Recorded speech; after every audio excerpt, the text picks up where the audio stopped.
어제 국민의힘 이뇨한 혁신위원장을 만난 홍준표 대구시장. 듣보잡, 듣도 보도 못한 잡것들이 당 위계 질서를 무너뜨렸다면서 친윤계를 저격했습니다. 도와달라는 이 위원장의 부탁에도 듣보잡 때문에 싫다면서 거절했는데요. 혁신위에서 대통령 이용해 먹는 세력들 정리 좀 해달라 이렇게 말하기도 했습니다. 어제 상황 함께 보시죠. 윤석열 정부 들어와서 듣보잡들이 너무 설쳐요. 대통령 믿고 초선이나 원외들이 듣보잡들이 나서서 중진들 공기 잡고 설치는 바람에 이 당의 중진이 어디 있어요? 허리가 튼튼해야지 사람도 이게 건강한데 당에 허리가 없어요. 초선도 설치고 원외도 설치고 대통령하고 거리가 좀 가까웠다고 그 사람들이 설치는 바람에 당이 지금 위계 질서가 다 깨지고 개파이 돼버렸어요. 이거 회복하기 어려울 겁니다. 그런데 참 걱정스러운 거는 과연 내년 총선에서 과반수를 차지하는 쉬운 정권이 됩니다. 그런 우리가 분위기를 우리 시장님께서 좀 만드는데 도와주세요. 아 정말입니다. 난 듣보잡들 때문에 싫어. 가들 다 내년에 자동적으로 정리될 거야. 나 보건대는 정치 30년 했어요. 네. 지금 듣보잡들 설치는 애들은 내년에 아마 자동 정리될 거예요. 이 위원장이 러브콜을 보내고 있는 이준석 전 대표에 대해서는 자신을 만신창이로 만든 당에 돌아오면 배알도 없는 거라면서 돌아오지 않을 거라고 확신했습니다. 이 전 대표가 비례대표 정당만 만들어도 열석을 얻을 거다. 김기현 대표가 못 당할 거라고 예상하기도 했습니다. 이준석이가 지금 돌아오겠습니까? 돌아오면 진짜 그 별도 없는 놈이 되지. 쉽게 말해서 이 체제 하에서 비례대표 정당만 창당하더라도 10석 가까이 지금 차지할 수 있는데 뭐 하려고 이준석이가 지역구 나가겠다고 목매달 필요 뭐 있어요? 이 당에서 이준석이를 갖다가 얼마나 만신창이로 만들었어요. 그런데 지금 노원에 공천 준다? 노원에 가보들 이준석이 100% 떨어집니다. 근데 그걸 영악한 이준석 전 대표가 모를 리 있을까요? 지금 이준석이 신당을 만들면 김기현 대표는 먹잇감 됩니다. 그는 김기현 대표는 이준석이 못 당합니다. 그런데 이준석 전 대표 비례 출마는 절대 없다면서 신당을 창당해서 대구에 출마할 가능성을 시사했습니다. 정치개혁이라면 가장 어려운 승부를 봐야 한다. 세게 붙고 싶다면서 이렇게 말했는데요. 이 전 대표의 말을 직접 들어보시죠. 비례대표는 안 나갈 거 아니에요. 비례대표는 지금 상황에서 아니 지금 상황 아니라 어떤 상황에도 그렇죠. 안 나갈 왜냐하면 거 아니에요.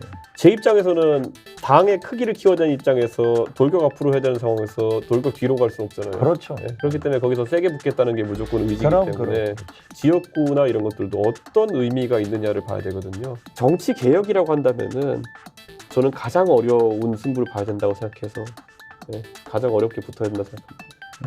대구에서 가장 12개 지역 중에서 가장 어려운 곳으로 가겠다.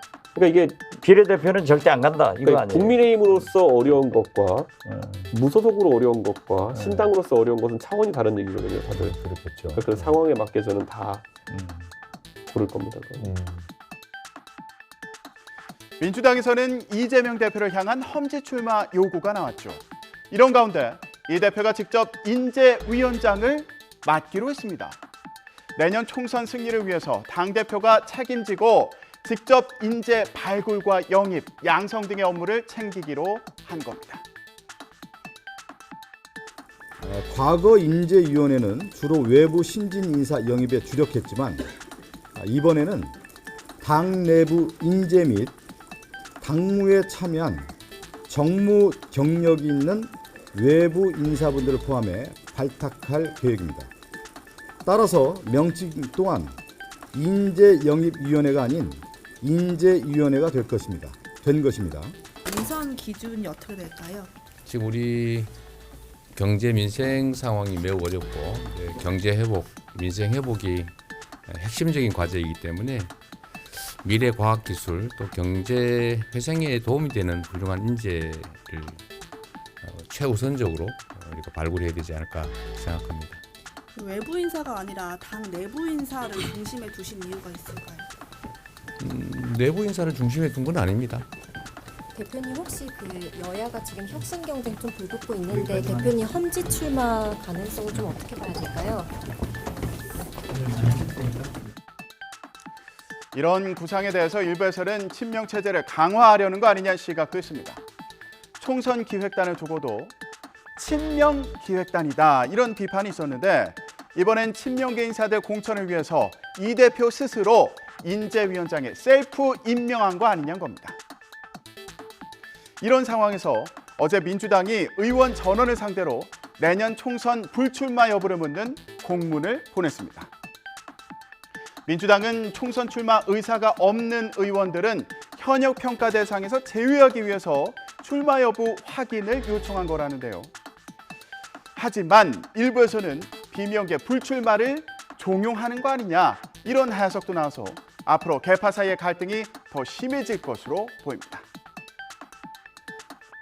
이런 가운데 국회에서는 예산안 심사가 한창이죠. 이 과정에서 여야 의원 사이 고성과 삿대질이 오가는 일이 벌어졌습니다. 국회 국방위원회에서 예산안과 의사 일정 등을 놓고 설전을 벌인 건데요. 어제 현장 보고 오시죠. 이런 식으로 할 거야, 진짜. 회의하는데 조금 기다려달라는데 기회를 해버리면. 아니, 이런 법이 세상에 어딨어? 의사 진행 발언하고 있어요. 의사 진행 발언에 회의를 안 해야죠, 시작을. 왜 안 합니까? 아니, 우리가 지금 회의한다고 얘기를 했잖아요, 위원장님께서. 무슨 일을 이렇게 해요, 진짜? 나 정말 이해가 안 가네. 제가 이해가 안 갑니다. 허허. 아니, 위원장 계신 자리에서 우리가 잠깐 얘기할 테니까 기다려달라고 이렇게 했잖아요. 그 얘기 저한테 한 적이 없어요. 이거는 폭력이야, 폭력. 아니, 누가 폭력이에요? 우리가 회의하고 있는 걸 뻔히 보고 나갔으면서 그래요. 회의하는 거 본 적이 없어요, 저는. 야 정말. 제가 눈이 그쪽에 있어요. 아니, 위원장실에서 같이 있을 때 얘기를 했잖아요, 그렇게. 아니 국민의 혈세인 예산을 그럴 때 국민의 혈세야? 아니 민주당이 회의를 보이콧하는 보이콧하지 않은 것도 아니고 대기하고 이렇게 일방적으로 진행하고 안 나갔단 말이야. 언제 그래요? 뭔 소리 하는 거야? 당신 결단을 해야 되는데 뭐라고? 완전 소리를 해. 말도 안 되는 소리 하고 있어. 뭔 소리를 하고 있어? 저희가 야당 의원들끼리 논의한 네, 얼마 전 여야가 맺은 신사협정이 무색한 모습인데요. 노란 봉투법 등 쟁점 법안이 상정되는 오늘 본회의 모습은 어떨까요? 주목하는 시선이 많습니다. 지금까지 전국 브리핑이었습니다.